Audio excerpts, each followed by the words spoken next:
Muy buenos días. Centro de Recursos para el Aprendizaje de Investigación Padre Florentino Ate les da la bienvenida y celebra que nos acompañe esta mañana para que podamos ver un documental inédito con el nombre Abuelo de Águila. En esta ocasión contamos también con la participación de nuestros amigos desde México, Ezequiel Reyes y Liz, que han tenido mucho que ver con la restauración de este documental. También queremos agradecer a Claudia Fernández, nuestra amiga que también nos visita desde México. Claudia es escritora e investigadora.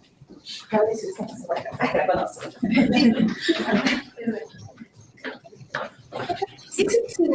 Entonces, aquí estamos con Claudia, que Claudia tuvo la buena nota de comunicarse con nosotros para que pudiera hacerse posible esta proyección. Claudia, si gusta, cuenta un poquito, así brevemente, cómo hizo contacto con este documental y cómo es que toma esta iniciativa. Claro, muchas gracias por acompañarnos el día de hoy. Yo conocí a Liz, es una buena amiga. Ella coordina un cineclub que se llama Obscura, que es un lugar necesario, muy valioso en la ciudad de Toluca, que es de donde somos nosotros, que estamos de Toluca para El Salvador, aquí, y me ha permitido también hacer algunas locuras, organizar un ciclo de cine y poesía. Entonces, así se dio la relación y me contó de la labor que hacen en el Archivo Fílmico Reyes. Posteriormente conocí a Ezequiel y creo que es un trabajo necesario, valioso, de rescate, de memoria.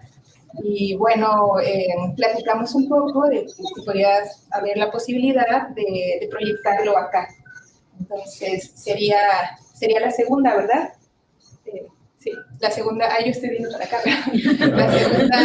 la segunda proyección. Entonces, creo que también es muy interesante el diálogo que se puede dar entre México y El Salvador, ¿no? Como es la representación de cómo fue el imaginario de progreso en los años 60 en América Latina. Comentaba un poco con Luis qué había detrás de esta idea de progreso, industrialización, y bueno, eso lo podemos comentar también aquí en la charla. Pues de nuevo les agradezco su presencia. Gracias. Me siento acá.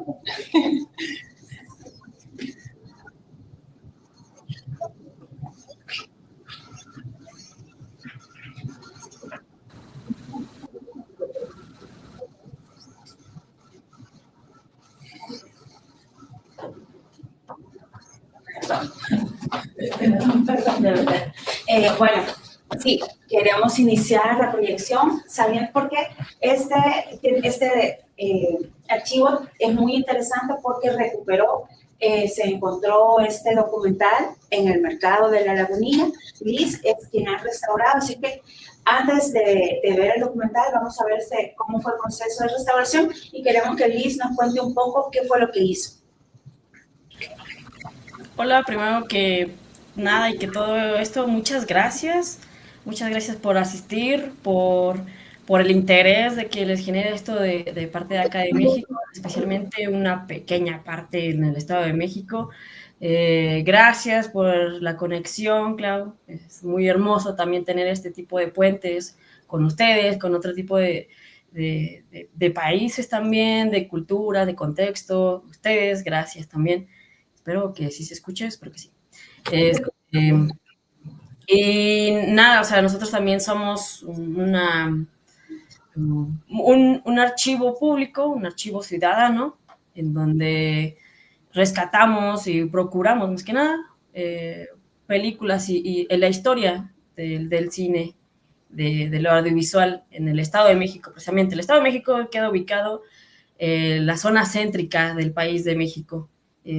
Es muy sonado Ciudad de México, ahora la Ciudad de México lo envuelve un estado, que ese es Estado de México. La capital es Toluca, y ahí nos encontramos ubicados. Somos un archivo de puros fílmicos, pero también tenemos varios materiales, tanto magnéticos, que son conocidos como betas, VHS, milímetros, o sea, más, y también fotografías. Ahora, igual como dijo Claudia, la conexión fue a través del Cineclub Obscura. Ella es la que organiza y hace curaduría en un ciclo de cine que es de poesía y cine, ¿no? O sea, referente a eso. Y una breve introducción del Cineclub Obscura, empezamos en el 2018, hicimos una pausa en el 2020 por la pandemia, pero nace también de esta necesidad de exhibir, de mostrar, de circular, de compartir estas películas que nos gustan muchísimo, que lamentablemente no salen en carteleras comerciales de cines, que son también por parte de monopolios, también acá, por grandes empresas, pero pues también es la necesidad de contarnos, ¿no? Eso de, pues me gusta esta película, quiero que lo vean otros, ¿no? Quiero compartirlas, y si se puede, pues también, ¿qué te pareció? Discutirlas, como si fuera, eso es un cineclub, no un poco más serio como un debate, cuestionario, no, es como más formal, como si te juntaras con amigues y decir, esta película no me gustó para nada porque esto y esto, pero la vimos juntos. Y así nació nuestra relación, nuestra amistad, ¿no? Eso es la dinámica dentro del Cineclub Obscura, que también algo muy peculiar o que se caracteriza es que está dentro de un laboratorio de una escuela que ya no es funcional, una escuela secundaria, es un laboratorio químico.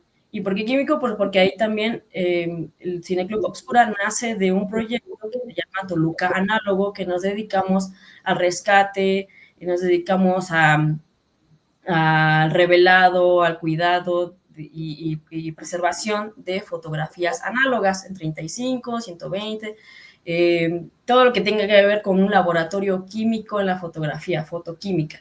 Entonces, de ahí, todo lo que hacemos en Toluca Análogo lo queremos mostrar en Obscura, o lo mostramos en Obscura. Esta es fotografía, ahora la fotografía en movimiento, que ya se convierte en cine. Entonces van muy coludidos siempre con Obscura y Toluca Análogo. Y ahí es como surgió también la conexión con Ezequiel Reyes, que apenas en el 2020, 2021, 22, nos contactamos como a través de talleres. Él maneja mucho cine, mucha fotografía en movimiento, y no es nada apartado la fotografía fija con la fotografía en movimiento, porque pues es química al fin. Al fin y al cabo es un proceso fotoquímico, entonces ya empecé yo a colaborar, a trabajar dentro de, y pues unimos fuerzas. Estamos ahí compartiendo lo que más nos gusta. Entonces, nada, eso, exhibimos lo que sale y lo que trabajamos dentro del Archivo Fílmico Reyes, y una de estas joyitas que podemos decir es encontrar las latas, encontrar material fílmico sobre el Estado de México, sobre el Toluca, que es donde nosotros cohabitamos, nosotros sí, existimos también, en un contexto muy, pues digamos como que muy, muy duro, muy que nos toca luchar por varias cosas, y una parte de encontrar este material fue darnos cuenta en dónde estamos situados, ¿no? En dónde estamos situadas también, el por qué estamos, ya más adelante vamos si quieren poderlo debatir, el por qué estamos pasando estas cosas o por qué estamos pasando diferentes controversias y problemáticas sociales, culturales, climáticas también. Entonces, el rescate de estas películas es también darnos cuenta de muchas cosas que están pasando en el presente, el por qué también y hacia dónde tenemos que guiarnos, ¿no? También como una sociedad o como varios grupos que nos unimos o que nos juntamos para reflexionar. El proceso fue, ya lo contará también Ezequiel, fue encontrar estas latas en el mercado de Lagunilla en la Ciudad de México. Otra cosa, ¿no? Porque se encuentra lejos de estos materiales, lejos de su lugar de origen, ponele a mí, ¿no? Desde sí, de su donde nació, donde se realizó también. Y el proceso que yo me encargué de hacer fue la revisión, la reparación también de descartes y de algunos roches. Eso quiere decir que no solamente se encontró la película como tal, también se encontraron estos pequeños pedazos en donde, como toda película, como todo audiovisual, siempre debe de ver como esas tomas o esos trozos en donde vas editando y vas descartando o vas discriminando ciertas tomas, como un guión, ¿no? Entonces, lo que sí, lo que no. Entonces, las claquetas obviamente no deben de quedar dentro de la película, que se te fue, no sé, una toma o la cámara se movió muy fuerte, eso no. Entonces, esos materiales también dan muchísima información, ¿no? Que quedan descartados, que quedan como no dentro de la película, pero y sin embargo dan muchos datos al contexto, dan muchos datos hacia las personas, dan muchos datos hacia la población, qué toma de uno reflexiona qué decisiones tomaban en ese entonces, tanto el director como el camarógrafo, no sé, como la decisión de cortar y poner otras cosas, ya lo veremos, pero en algunas tomas también hay, o sí, en algunas escenas también hay decisiones que se tomaron que vimos en los descartes y no, ya no están en la película, ¿no? Muchas tomas. Entonces, ¿qué lo llevó a eso? ¿Por qué no se pusieron en varias escenas y otras sí, ¿no?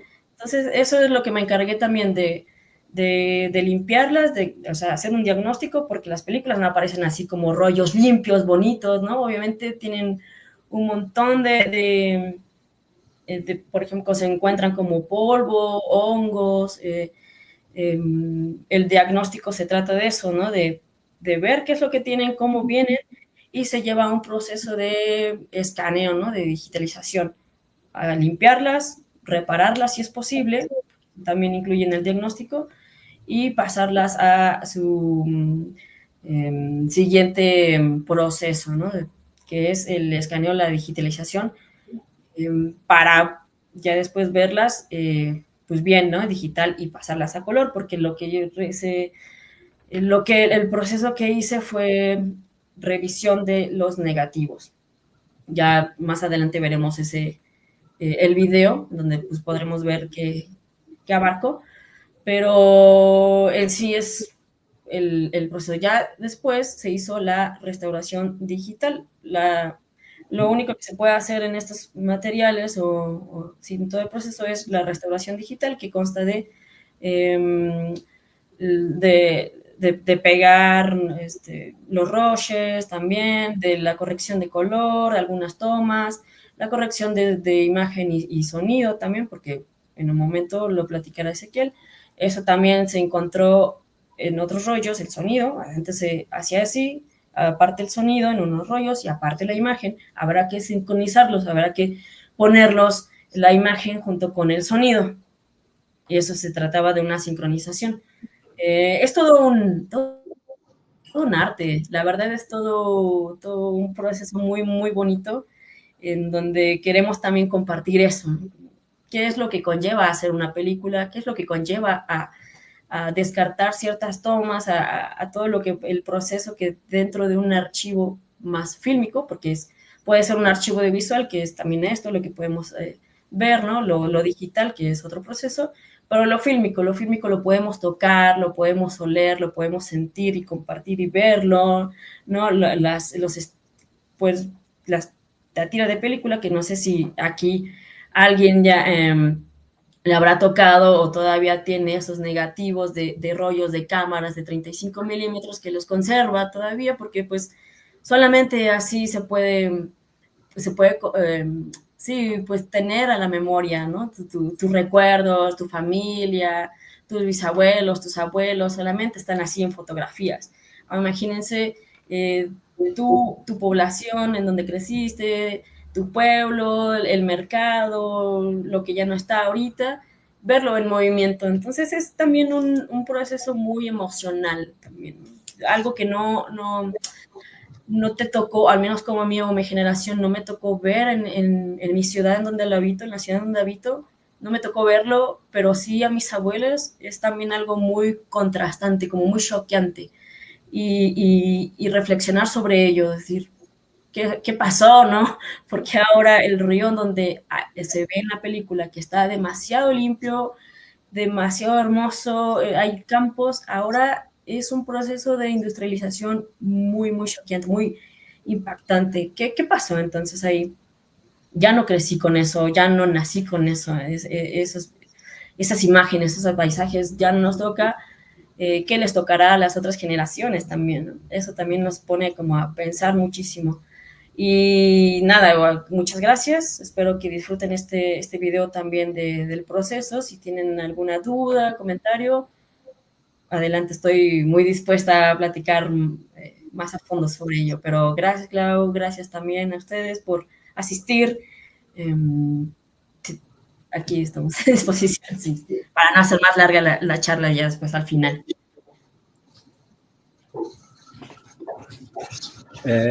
Buenos días a todos. Muchas gracias por la invitación, a Claudia por la conexión para presentar este documental. Pues les cuento un poco. Antes me pidió un amigo, Raúl Sanabria, que mandara saludos. Él ha estado colaborando conmigo en el archivo el año pasado. No estuvo en el trabajo de restauración, pero el año pasado en varios trabajos estuvimos escaneando 10 documentales de México. Y Liz y el equipo en Toluca estuvieron revisando y catalogando 500 películas en 16 milímetros el año pasado. Sí, él les manda saludos, Raúl, que seguramente algunos conocen, Raúl Sanabria. Les cuento un poco. Esta película la encontré en 2018 en La Lagunilla, en varias latas, como fueron 10, 12 latas de 35 milímetros, en los negativos, la copia compuesta, las copias de trabajo, los rushes, los rollitos estos que no usó el editor. Yo desde hace 15 años me dedico a comprar películas y he estado formando un archivo fílmico independiente, y había sido totalmente independiente hasta que hace unos años que aplicamos al fondo un fondo de IMCINE de apoyo a la preservación de acervos, Focine Acervos, y en 2022 tuvimos el primer apoyo. Y fue un apoyo de 2 años, 2022 y 2023. En el año 2023 se hizo la restauración de este documental. Liz estuvo involucrada en la revisión de rollos en 2023, y hubo como 10, 12 personas, entre las personas del archivo en Toluca y en México, y los involucrados en los procesos especializados de la restauración digital, de imagen y sonido en la Ciudad de México. Pues ya les contó bastante del documental. A mí me gustaría que lo viéramos un poco, y ya después igual y podemos hablar acerca del documental, del contenido, y también de cómo se rescató unas imágenes del Estado de México filmadas hace 60 años en un mercado de La Lagunilla de la Ciudad de México, y cómo llegaron a poder verse a una calidad que ahora que lo vean van a poder comprarlo, para apreciarlo. Esperemos que disfruten esta proyección, y pues muchas gracias por este enlace, disfrútenlo. Comentamos con los demás invitados para que abordemos los distintos contextos de este documental, y pues ya se quisiera que pasar la palabra o que comience, y nos vemos en un ratito. Gracias, Ezequiel. Gracias, Luis. Pues nada, yo creo que aquí todos estamos ansiosos por empezar a ver esos videos, así es que le pedimos a Violeta que por favor inicie la proyección del documental de la restauración, de la parte de la restauración. Si ustedes ven una película de Disney de los años 50 o 60, están traducidos seguramente por este presentador, creo que es la voz de Pepe Grillo también, no lo sé. Ahí anoté el apellido para rectificar, ¿verdad? Después.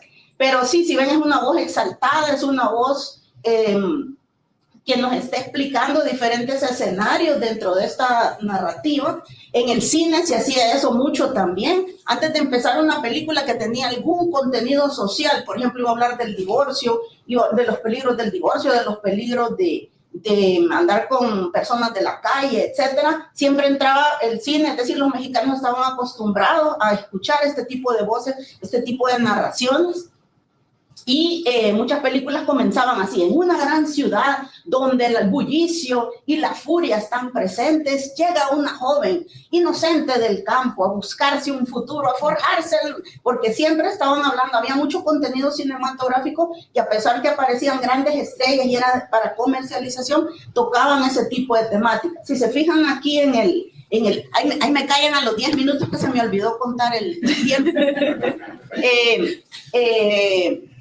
Cuando vemos ese documental, si se fijan, cuando él está hablando de modernidad, sobre todo, que es el gran tema, la modernidad, ¿quién va a construir la modernidad? ¿Cómo se va a forjar la modernidad?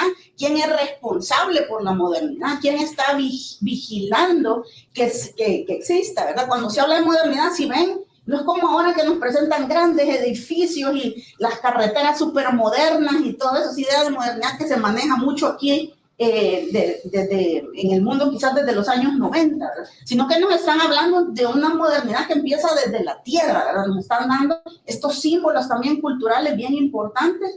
Nos habla que la modernidad se construye con trabajo, ¿verdad? Estos elementos no necesariamente son elementos terminados o que debemos aceptar con religiosidad. El documental sí intenta eso, que se acepte con religiosidad el trabajo. Habla de un ejército del trabajo. Es decir, pone primero a la mano que va a trabajar, pero todo eso también tiene un doble significado, ¿verdad? Entonces, en eso fijémonos, no lo tomemos con esa religiosidad con la que vemos ese lenguaje exaltado del narrador. Yo había notado algunas cosas que se me ocurrieron. Yo vi el documental hace unas semanas, igual que Luis, imagino que Zaira también, ¿verdad? Entonces les traje algunas ideas. Bueno, retrata a la sociedad de acuerdo con el régimen que existía en ese momento, ¿verdad? El régimen presidencial, gubernamental, está presentando la visión de sociedad que quiere que los ciudadanos y que el pueblo tenga. Eso es lo primero, ¿verdad? Lo segundo, como todo esto está mediado por una cultura cinematográfica muy amplia en México, de la que podía disfrutar incluso personas que no sabían leer ni escribir porque no había que estar leyendo subtítulos. Eso ya lo dijeron varios autores, no es cosa nueva, ¿verdad? Pero eso propiciaba que esa cultura cinematográfica fuera muy grande y muy amplia, ¿verdad? Cosa que ahora no tenemos una oferta cinematográfica a veces muy amplia aquí, por lo menos en nuestro país. Pero en ese tiempo había muchísima oferta cinematográfica, ¿verdad? Entonces, lo primero es ¿qué tipo de cultura y qué tipo de progreso nos está retratando? Estas son preguntas que nos tendríamos que hacer, ¿verdad? Porque yo podría darles una idea y podríamos hablar de elementos estándar, pero es bien importante de qué manera lo ven ustedes. ¿Les convence a ustedes esa idea de progreso? ¿Qué les parece? ¿Cómo la confrontamos con las situaciones de esa época y con las épocas de hoy? Porque estos elementos son elementos que todavía están vigentes. De ahí la gran importancia de rescatar estos documentos históricos para poder hacer diferentes contrastes. ¿Cuáles son las ideas que se manejan en determinado momento histórico, ¿verdad? Bueno, decía, el documental retrata la modernidad a través del trabajo y del ciudadano, a través de la tierra. Nos muestra distintas prácticas sociales, ¿verdad? Pero dentro de esas prácticas sociales la que más resalta es la del hombre útil. Fíjense en ese término que utiliza, el ejército del trabajo, y lo utiliza varias veces, ¿verdad? Y nos muestra quién es ese ejército, qué rostro tiene, qué están haciendo, qué están buscando, cómo están unidos, ¿verdad? Ahí podríamos incluso ver un poco cómo contrastamos ese documental, eso que estamos viendo y el discurso que se está dando, gracias, con aspectos históricos que en ese momento estaban ocurriendo, ¿verdad? Cómo contrastamos la realidad entre una narrativa de documental y lo que está ocurriendo en la historia en ese momento. Bueno, lo otro es qué representación de hombre, de mujer, de ciudadanos nos da el documental, ¿verdad? El documental nos dice incluso qué hace un buen ciudadano, qué piensa un buen ciudadano, cómo se compromete un buen ciudadano.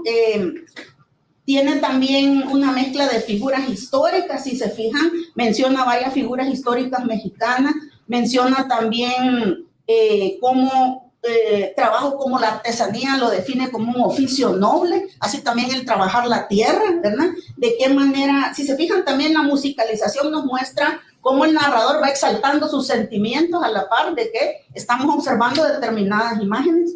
Y también hay un cierto, bueno, no es un cierto, ¿verdad? Evidentemente hay una gama de giros y de observaciones en torno al patriotismo, ¿verdad? Eso lo podemos observar mucho en el lenguaje. Y todo lo que son símbolos patrios, sobre todo el tema del águila, que incluso está en el nombre. Bueno, ese es mi aporte un poco para discutir un poco luego sobre temas culturales, ¿verdad? No necesariamente tiene que ser en este momento, pero sí para que todos ustedes, cuando vean algún documental o una película o alguna, tengan otros elementos de valoración y vean lo valioso que es la discusión de todos estos elementos para que podamos generar una conversación sobre cómo vemos también nosotros estos aspectos. Muchas gracias. Gracias, Natalie. Y ahora, ¿quién de ustedes dos desea seguir? Vamos allá.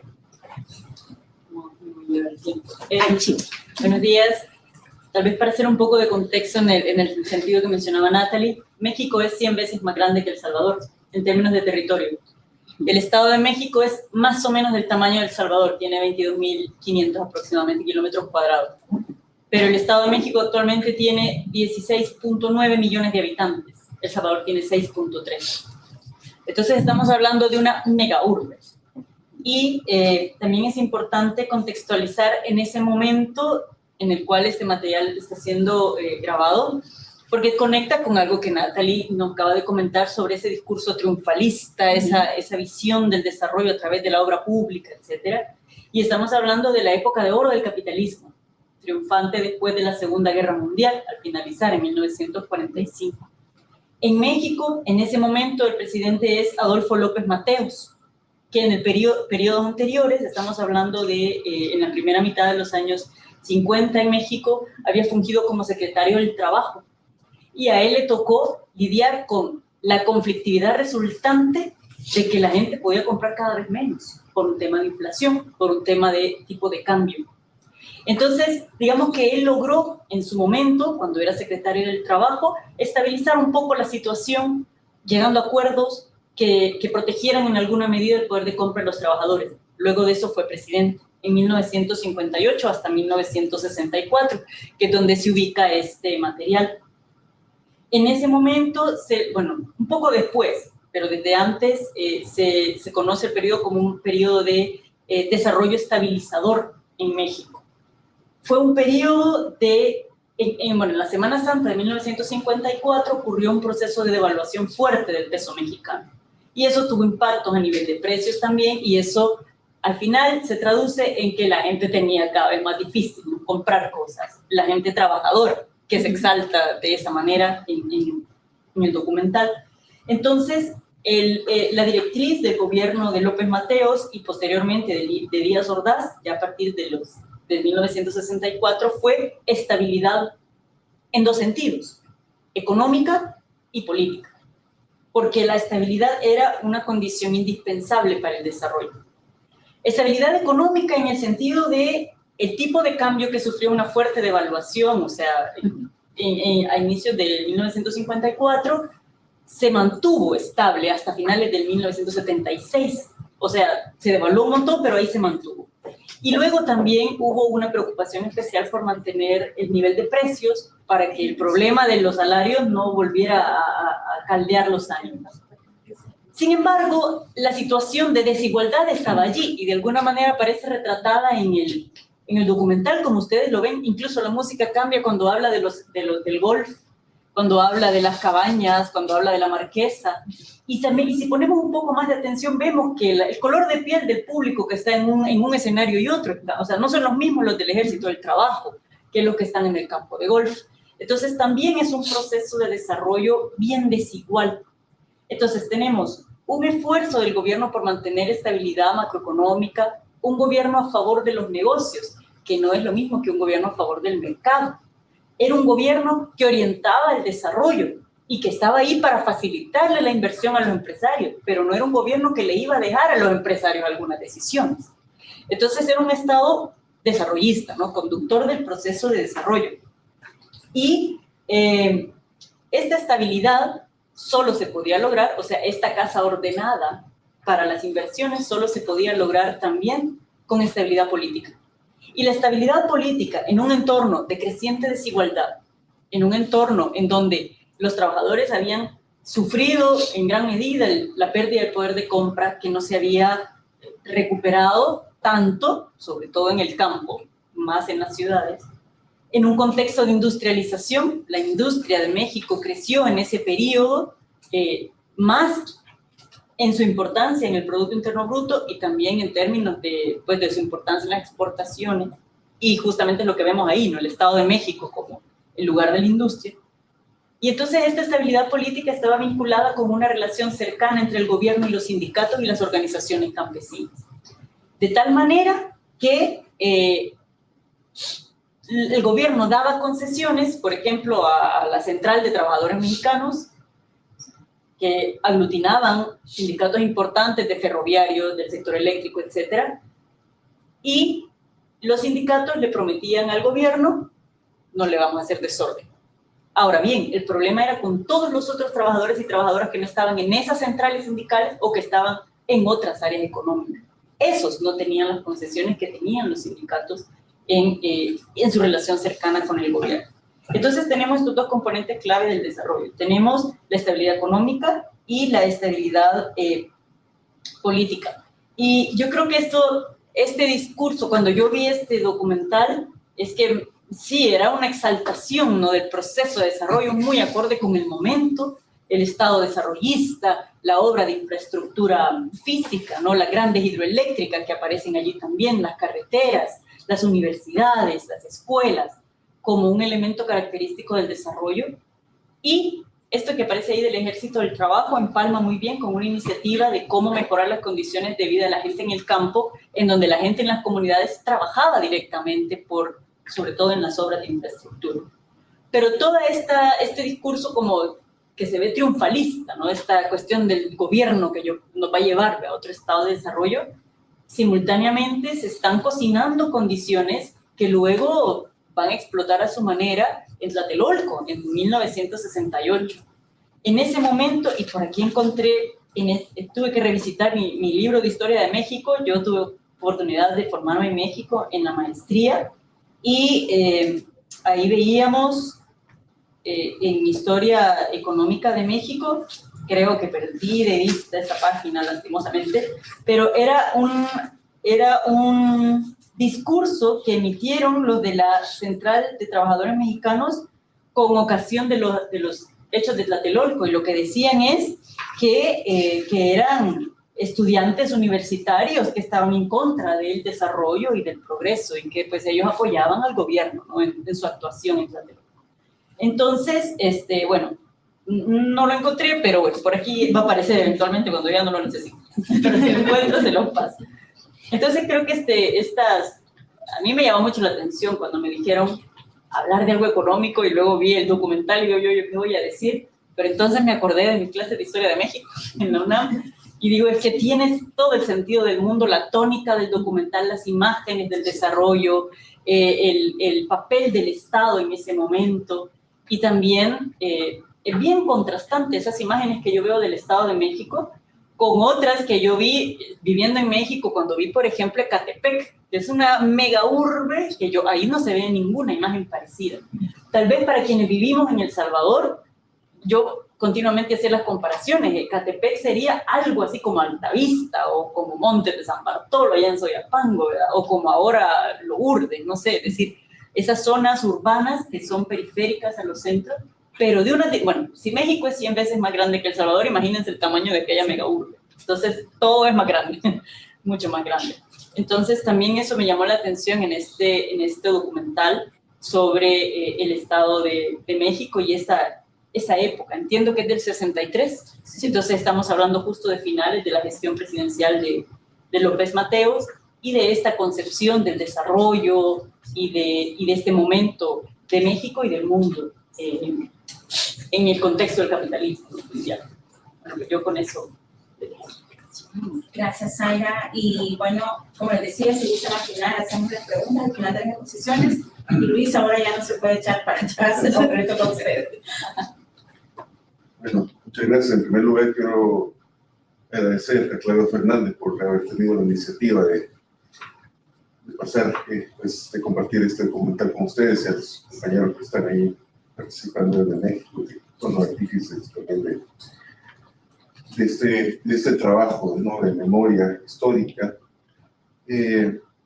Al ver el documental y volverlo a ver en esta mañana, a mí se me vino a la mente una frase de Stendhal, ¿no?, del novelista francés, del autor del Rojo y el Negro, que fue muy retomada, ¿no?, por gente como Theodor Adorno, Walter Benjamin, ¿no?, estos profesores de la Escuela de Frankfurt, en Alemania.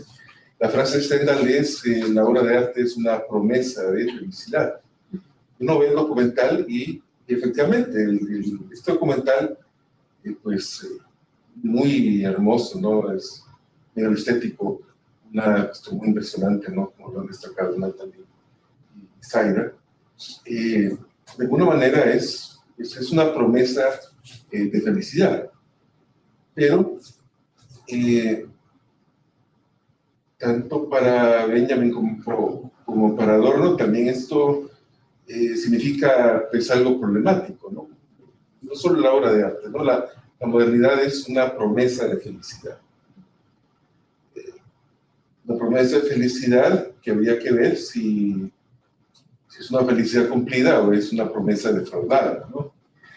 Y hay, bueno, a lo largo del documental hay varios elementos simbólicos, ¿verdad?, imágenes, ¿verdad?, alegorías, que nos hablan de un sueño de modernidad, ¿verdad?, como ya lo han destacado las compañeras. Primero, el mismo título, Abuelo de Águila, con un signo de exclamación, ¿no? O sea, es una cosa, como decía Natalie, una cosa exaltada, ¿verdad? Es uno se imagina como una especie de grito, ¿verdad? Abuelo de Águila, una cosa así, ¿verdad? Muy fuerte, muy optimista. Hay, pues, el discurso narrativo, ¿verdad?, y en las imágenes un lenguaje poético, ¿verdad?, acaso bucólico en algunos momentos. Vemos cómo se construye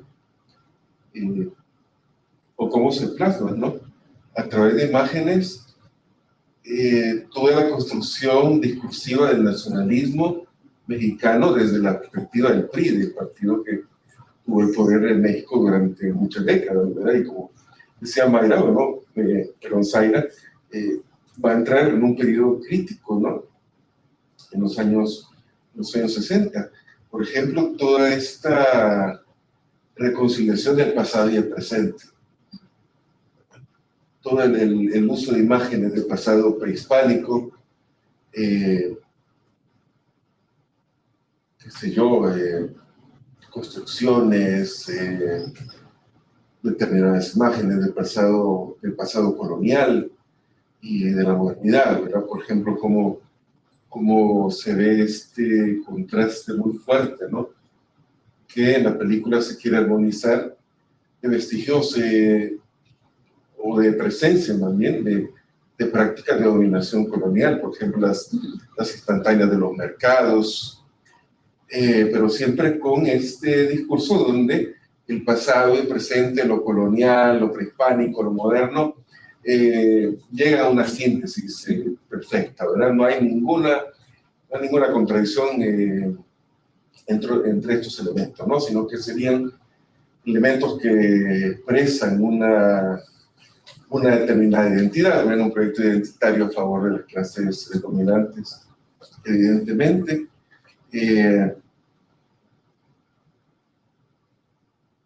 Hay otras cosas también que llaman poderosamente la atención, que son también parte, creo yo, de toda esta estructura discursiva, ¿no?, propia del nacionalismo priista del siglo XX, y que vemos, bueno, en toda esta exaltación de la modernidad, ¿no?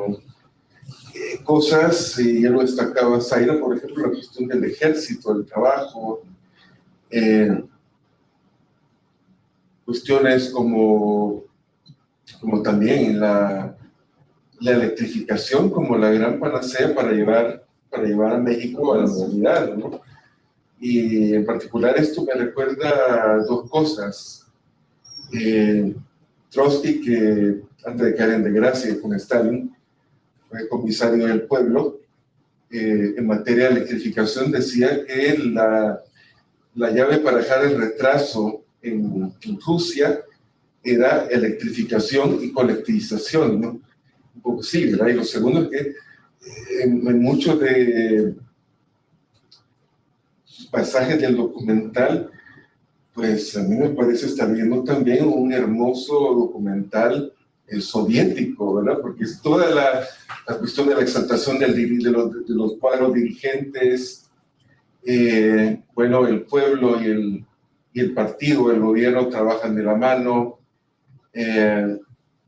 la industrialización como algo que está puesta al servicio del pueblo, ¿no? Y eso no es raro, ¿no? Porque en este caso muy particular del PRI también hay elementos discursivos de izquierda, de progresismo, ¿no? Que se articulan en ese discurso, ¿verdad? Bien decían, pues en la época pues, del PRI, que el PRI tenía una política de izquierda para el exterior, era un gobierno muy progresista, amigo de Cuba, que albergaba a los exiliados, etcétera, pero pues también una política de derecha para su pueblo, ¿no? Entonces, esto me parece muy, muy presente en el documental. Para ir terminando y retomando la cuestión de la modernidad como promesa de felicidad, obviamente la belleza de este documental que se puede ver, claro, como decía pues los compañeros que estuvieron participando en la restauración, es como una cápsula del tiempo, bueno, nos describe una parte del pasado de México, pero también tiene como una cuestión utópica, ¿verdad? Utópica en dos sentidos. Es la utopía industrial del PRI en aquel momento, que contrasta con el devenir histórico posterior, pero también es algo que contrasta y por lo tanto, bueno, puede significar dos cosas. Puede ser como un ideal, ¿verdad?, civilizatorio, modernista, de lo que no se ha alcanzado y que pone en evidencia la fealdad del presente, ¿verdad?, que denuncia de alguna manera la fealdad del presente.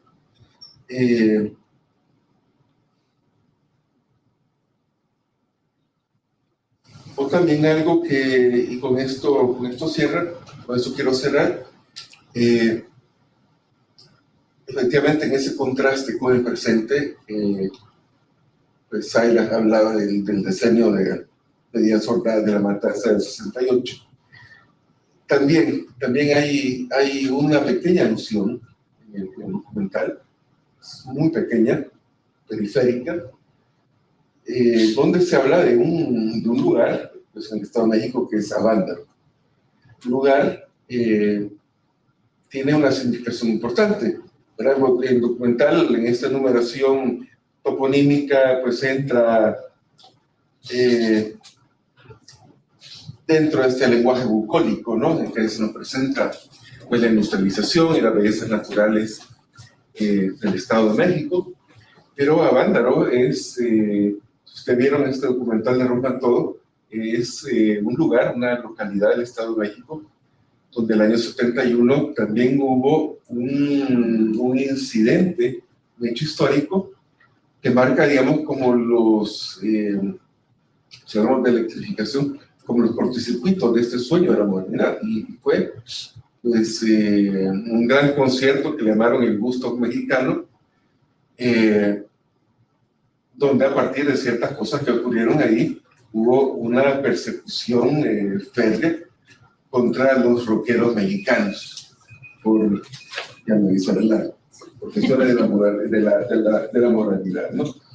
Pues bueno, es un documental hermoso que nos deja por todas estas aristas. Muchas gracias. Gracias a usted.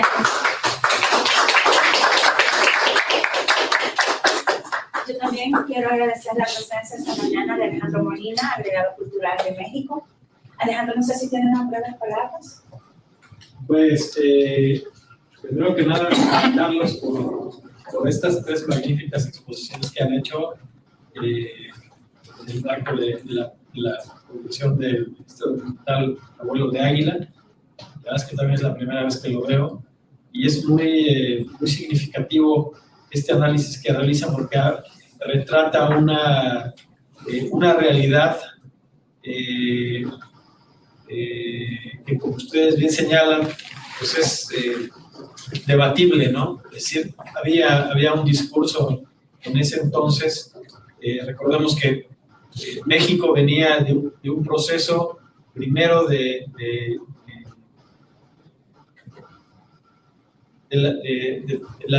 término de la Revolución Mexicana, en la que se hace el aglutinamiento de sectores, ¿no? El sector obrero, el sector campesino, el sector popular, como una manera de pacificar al país. Y a partir de ahí, el inicio de un proyecto por sentar las bases de una modernización del país. Viene todo este proceso del modelo de sustitución de importaciones, después el modelo del desarrollo estabilizador, con temas muy emblemáticos como por ejemplo la inauguración del complejo Nonualco Tlatelolco, ¿no? En 1964, diseñado por Mario Pani, que era como la muestra de la modernidad y de la oferta que se hacía a la clase trabajadora para tener condiciones de vida más dignas. Y sin embargo, esto representó también la otra cara de la moneda cuando 4 años después pues tenemos todo este fenómeno que se vivió en el 68. Entonces, nos habla de una realidad en la que el Estado era el eje rector del desarrollo, con una narrativa única de la cual no había capacidad o ni siquiera posibilidad de estar fuera de esa narrativa, porque entonces sí había también pues un ejercicio de censura, ¿no? Por parte en su momento de la visión que había de Estado en ese momento. Entonces, realmente felicitarles por este ejercicio. La verdad es que ha sido muy enriquecedor y les agradezco mucho la posibilidad y la oportunidad de estar aquí con ustedes. Gracias. Y ahora a mí me gustaría que ellos, sí, justo eso, aquí ya están levantando las manos porque hay preguntas, así que me gustaría que iniciáramos. Así que, si gusta. Muy buenos días. El documental realmente para todos es impresionante y de hecho tiene una enorme riqueza que ha permitido una serie de comentarios, como se refieren a una cápsula del tiempo que nos permite ubicar esa situación de los 60 y ahora. Pero yo me quiero regresar realmente a ese rescate propiamente que ha permitido cómo haber encontrado, digamos, esos cantidad en la lagunilla, en qué año le encontraron, cómo le encontraron, los compraron individualmente, todo el proceso desde que empezaron a hacer la compilación, el proceso de limpieza, que es realmente impresionante, ponerse cuántas horas de dedicación, con la gabacha, con los guantes, para limpiar cada uno de los tramos. Hay un pedazo donde se ve la diferencia de cómo se veía y cómo quedó. El trabajo, cuántas horas, o sea, la dimensión de cuántas horas, cuántas personas trabajaron en cada uno toda la dimensión en cada uno de los rollos, quedó material, hay otros elementos para poder trabajar. El apoyo del Ministerio de Cultura en ese momento para rescate de memoria les permitió este proceso y otros más. Y actualmente sigue ese mismo apoyo del Ministerio de Cultura porque tengo entendido que tienen más cajas y más metrajes y más elementos que realmente para mí esa es la labor primaria de rescate de memoria histórica del país. Entonces, no sé si...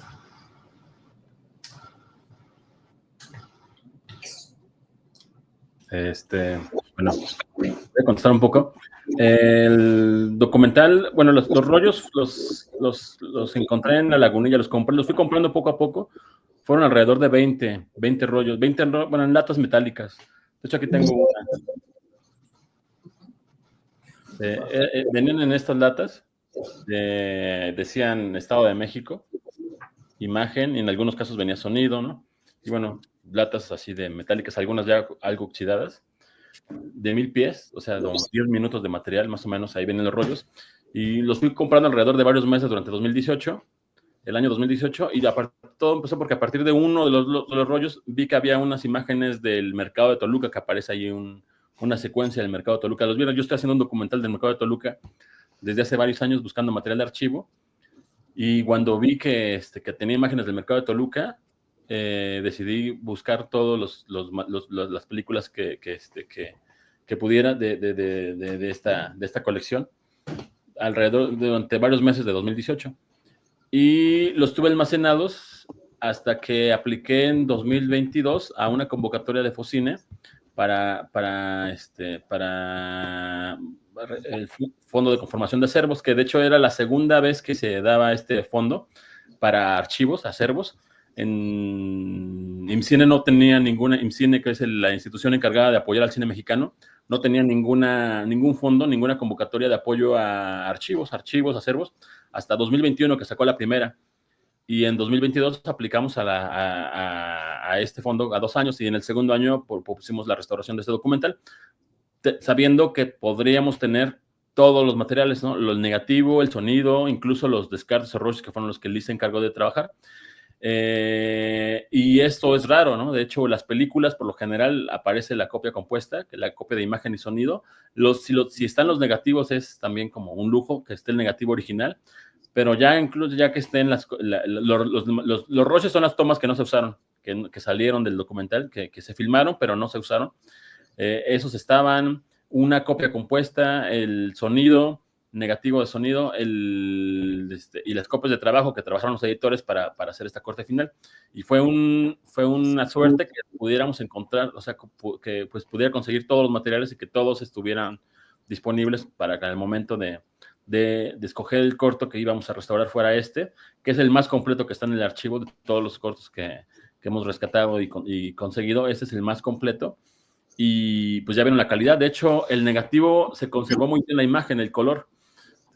Fue poco el trabajo que se hizo de la restauración en digital, comparado con si se hubiera trabajado con la copia de positiva, ¿no? La copia positiva, la que se proyectaba antes, que los tonos ya se habían vuelto rojos, porque hay ciertas películas que se degradan, y los positivos, las copias que se proyectan se degradan más rápido que los negativos.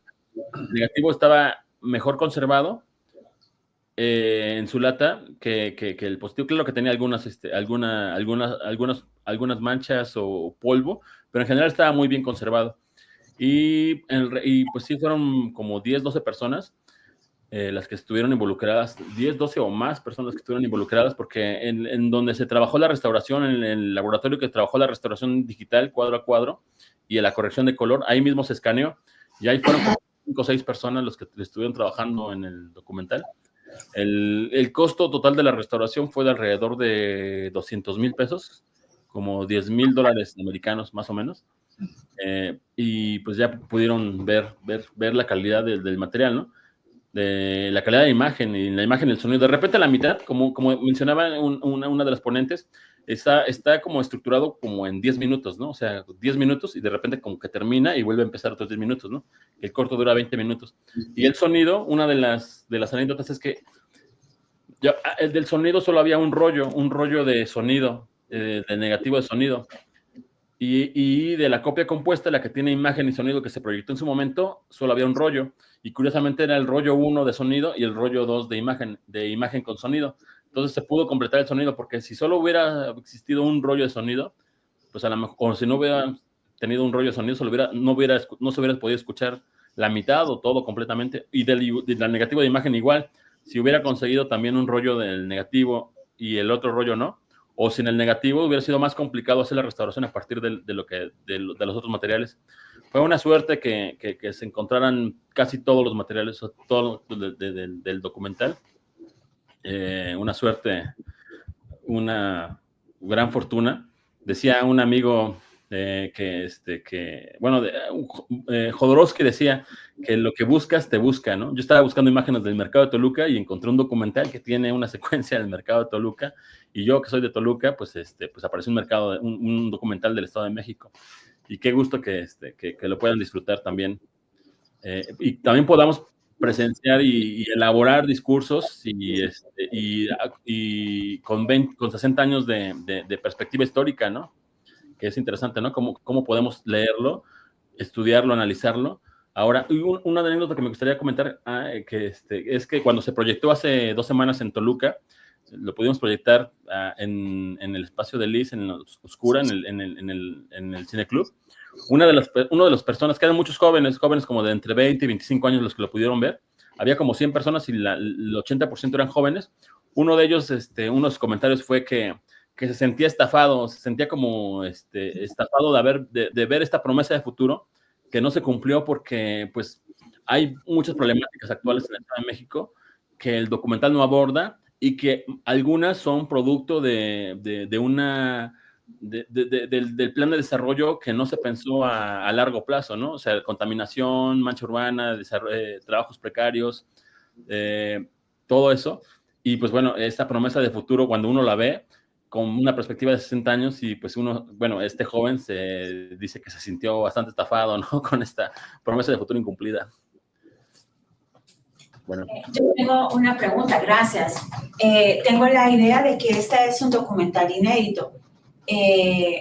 Porque habrá sido que nunca, el documental está muy bien hecho, como ya se comentó aquí, pero porque habrá sido que nunca se proyectó en el momento en que se hizo. Yo creo que sí se proyectó, pero se hicieron pocas copias. De hecho, en la filmografía del director, que es poco conocido, pero era muy, muy, muy bueno, como pudieron ver, el documental tiene una gran factura, ¿no? El guión, la narración, la fotografía, la conceptualización de Abuelo de Águila, ¿no? De hacer muchas tomas desde helicóptero, ¿no? Como para mostrar una panorámica general del estado. Es muy bueno, pero en la filmografía que existía del director Adolfo Garnica, se encontraba Abuelo de Águila, pero no había imágenes. O sea, yo creo que hubo muy pocas copias, o solo se proyectó, bueno, como mencionaba, ¿no? En algunos cines, creo que fue un pedido del gobernador saliente. Al final sale el gobernador, Gustavo Vaz, y su gobierno terminó en 1963. Entonces fue como un documental para los trabajos realizados durante su mandato. Y que se ha proyectado muy poco, y no sé si el Estado de México, el gobierno del Estado, tenga alguna copia del material, del documental, pero pues bueno, en 2018 apareció todo, lo pude conseguir todo, y más que inédito, era un documental perdido, que ya apareció.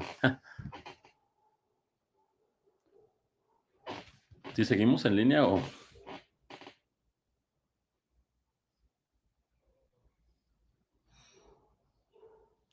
¿O se fueron? Ya no los vemos.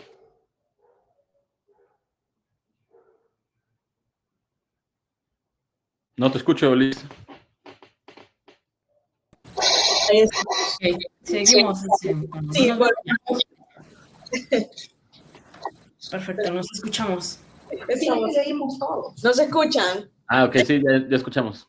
Ahí está, muy bien.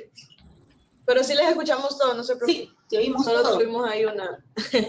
Yo Una baja de cámara. quiero preguntar que cómo llegó el material, ese material perdido, a ese lugar que se llama Lagunilla y que usted lo compró.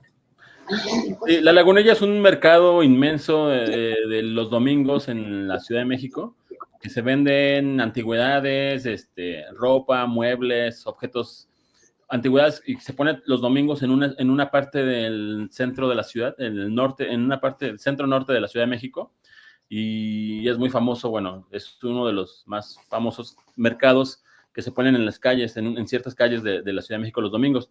Aquí en la Ciudad de México hay como 20, 30, no sé, 40 mercados de antigüedades, de chácharas, de cosas antiguas que se ponen en las calles de la Ciudad de México cada cierto día. Por ejemplo, la Lagunilla se pone los domingos. Hay otros que se ponen algunos días distintos, lunes, martes, miércoles, sábados. Y hay algunos que se ponen todos los días. Muchos de los materiales que he conseguido han sido en estos mercados. Películas, cámaras, proyectores. Sobre todo busco más películas. Y México ha sido un país muy filmado, ¿no? O sea, muy filmado por mexicanos y por extranjeros, ¿no? Desde el inicio del cine. Y muchas imágenes han salido pues en los mercados, o sea, películas completas, ¿no? Como esta, o películas comerciales, filmaciones caseras, diapositivas,